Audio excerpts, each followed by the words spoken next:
Salut et bienvenue. Aujourd'hui, on se penche sur un clash, un vrai, qui a secoué le foot camerounais. D'un côté, on a le média en ligne, c'est foot, et de l'autre, une star, une ancienne gloire d'Arsenal et du Barça, Alexandre Song. Et on va voir que c'est bien plus qu'une dispute, c'est vraiment une collision frontale entre la presse et une icône du sport. Pour essayer d'y voir clair, on a deux documents sur la table. D'abord, le communiqué officiel de CFoot, publié le 11 janvier 2026. C'est un texte long, assez juridique et, disons-le, ça tape assez fort. Et puis en face, pour équilibrer, on a un article de Jean-Pierre Dupont. Lui, il prend la défense de Song et il explique pourquoi, à ses yeux, il reste une légende. Notre but, c'est de comprendre comment une simple analyse a pu dégénérer comme ça. On va décortiquer les arguments, les non-dits, bref, on y va. Alors, pour bien comprendre, il faut revenir un tout petit peu en arrière. L'étincelle, ce n'est même pas une attaque directe contre Alexandre Song. La veille, le 10 janvier, Sifoot publie un article d'analyse. Un papier assez général en fait, sur une tendance qu'ils observent chez certaines anciennes gloires. Oui, exactement. Et le reproche de fond, il est assez précis. CFF Foot pointe du doigt ce qu'ils appellent un abandon de toute lecture critique.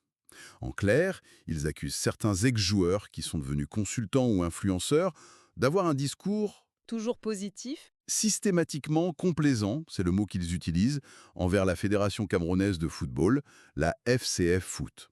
Pour CFF Foot, ces figures devraient utiliser leur expérience pour analyser, pour critiquer. Mais non, ils se contenteraient d'applaudir. C'est un peu un procès en complaisance. Et on peut se demander si Sang est parano de se sentir visé, ou si l'article, même sans le nommer, ciblait un profil si clair qu'il ne pouvait que se reconnaître dedans.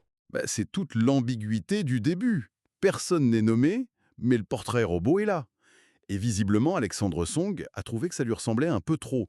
Sa réaction, le lendemain, dans une vidéo, elle est explosive. Sifoot la qualifie d'agressivité déconcertante. Là, on n'est plus dans le débat, hein. On est dans le règlement de compte. Le média parle d'un tissu d'amalgame, de menaces voilées et d'attaques personnelles. Pour eux, la disproportion de la réponse, c'est déjà une preuve. Et c'est là que ça devient vraiment personnel. Seafoot ne se contente pas de résumer, non, ils sortent les citations exactes. Et franchement, c'est brutal. On sent que leur but, c'est de montrer que Song n'a pas seulement répondu, il a attaqué. Il aurait dit des choses comme «Je connais le football, j'ai joué à un niveau que beaucoup n'ont pas fait», ou encore «Je suis qualifié pour parler», et puis la phrase qui tue, celle qui vise le journaliste: «Ton école de journalisme, je ne sais même pas si tu as étudié». C'est direct, quoi. Absolument. Et ce qui est fascinant, c'est qu'il construit une hiérarchie.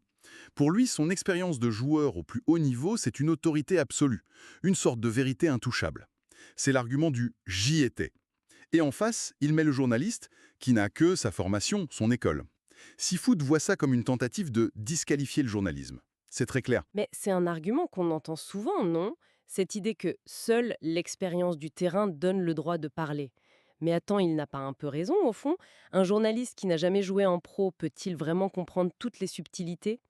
C'est une excellente question. Et c'est vraiment le cœur du problème. Bien sûr que l'expérience de son est précieuse, personne ne dit le contraire. Mais CFO refuse cette logique. Pour eux, l'expertise du jeu et l'expertise de l'analyse, ce sont deux choses différentes. L'une n'annule pas l'autre. Un grand chef n'est pas forcément un grand critique gastronomique, et inversement. Et il conclut là-dessus avec une phrase très forte.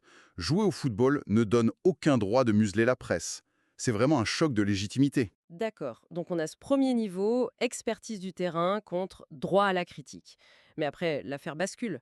Seafoot accuse Song d'avoir franchi une ligne rouge. Il l'accuse de menace. Et ça, c'est extrêmement grave. C'est le point de bascule de leur communiqué. Ils isolent une phrase que Song aurait répétée: «Fais attention à ce que tu dis, fais attention à ce que tu fais». Pour le média, ce ne sont pas des mots en l'air. Ils qualifient ça de mise en garde à caractère intimidant. Ils parlent de propos graves et irresponsables. Mais est-ce qu'on est sûr que c'est une menace au sens légal?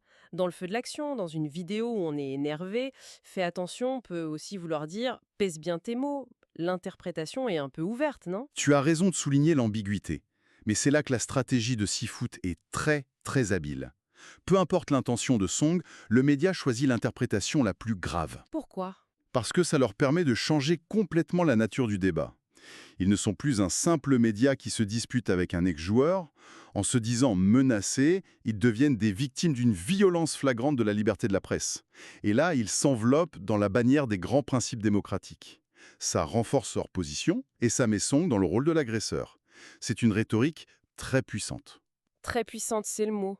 Et face à ce mur d'accusations, complaisance, mépris, menaces, comment il se défend, Alexandre Song? D'après Seafoot, son argument principal, c'est son indépendance.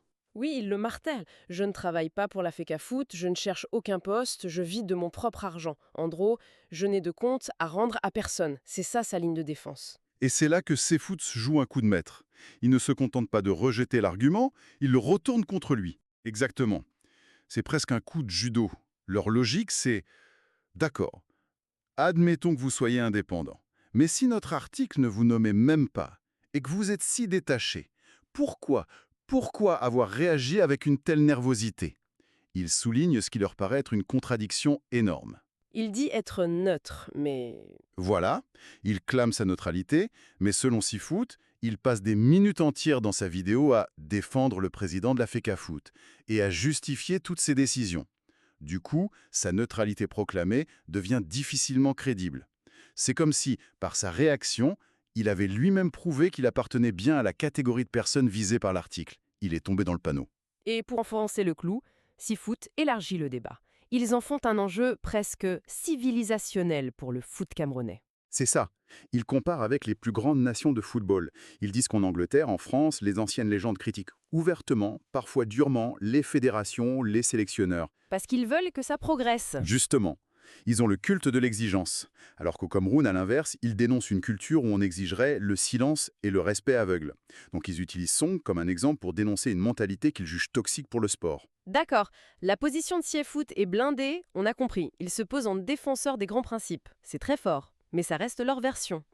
Pour comprendre pourquoi ça a explosé, il faut se mettre un peu dans la tête de Song. Et c'est là que le deuxième texte, celui de Jean-Pierre Dupont, est essentiel. Il ne commence pas par la polémique, il commence par un mot, légende. Et ce mot, il change tout. L'auteur explique que le statut de légende, ça ne se mesure pas seulement en trophée ou en sélection. La légende, c'est l'impact, l'influence et l'empreinte laissée sur une génération. Et pour beaucoup, Song, ce n'est pas juste un bon joueur. Il incarne le joueur africain moderne, qui a percé au plus haut niveau en Europe.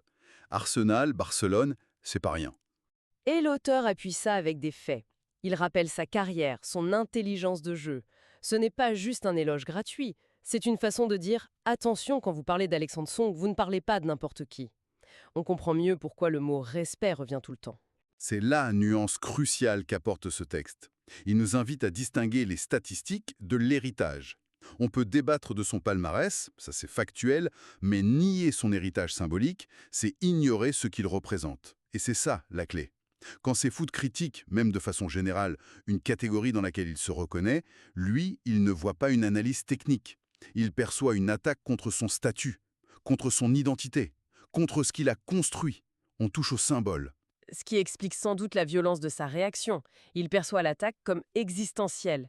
Et on comprend aussi pourquoi l'affaire prend de telles proportions. Toucher à Song, c'est toucher à une part de la fierté de beaucoup de supporters. Exactement. On n'est plus dans le désaccord d'opinion, on est dans l'affect, dans le symbole. Ce texte ne cherche pas à lui donner raison sur le fond ou à excuser ses propos, mais il nous donne le contexte émotionnel. Sans ça, on ne voit qu'un homme qui surréagit. Avec ça, on voit une icône qui se sent bafouée dans ce qu'elle a de plus cher, son héritage. Bon, après avoir exploré ces deux récits qui s'opposent, qu'est-ce qu'on retient de tout ça? C'est vraiment l'histoire de deux mondes qui ne parlent pas la même langue. D'un côté, Seafoot, qui se drape dans la vertu de la liberté de la presse, le culte de l'exigence. Pour eux, la critique est un devoir. Leur phrase de fin, le respect ne signifie pas soumission, ça résume tout. Et de l'autre côté, on a l'icône Alexandre Song, qui vit cette critique comme une trahison, un manque de respect insupportable.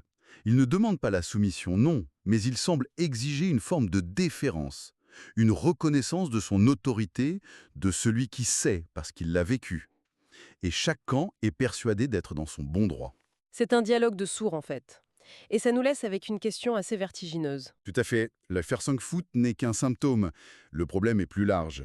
Si on accepte qu'une figure comme lui, une légende, mérite le respect, la vraie question c'est où s'arrête ce respect et où commence le droit et même le devoir de la critique. À quel moment le statut d'icône, qui est une protection, doit se transformer en une responsabilité, celle d'accepter le débat justement parce que sa voix pèse plus lourd. Cette affaire, elle ne nous donne pas la réponse, mais elle pose la question de manière assez brutale.